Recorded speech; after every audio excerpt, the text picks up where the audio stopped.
تخف إنك من الآمنين أسلك يدك في جيبك تخرج بيضاء من غير سوء واضم إليك جناحك من الرهب فذلك برهانان من ربك إلى فرعون وملئه إنهم كانوا قوما فاسقين قال رب إني قتلت منهم نفسا فأخاف أن يقتلون وأخي هارون هو أفصح مني لسانا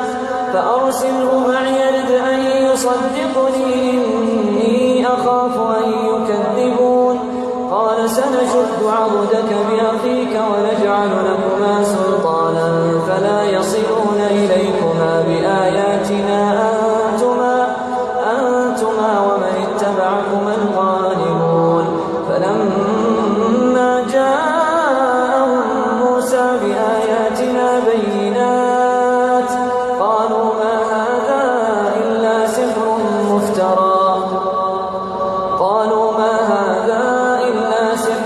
مفترى وما سمعنا بهذا في آبائنا الأولين وقال موسى ربي أعلم بمن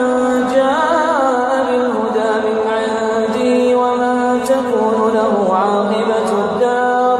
إنه لا يفلح الظالمون وقال فرعون يا أيها الملأ ما علمت لكم من إله غيري فأوقد لي يا هامان على الطين فاجعل لي صرحا لعلي أطلع إلى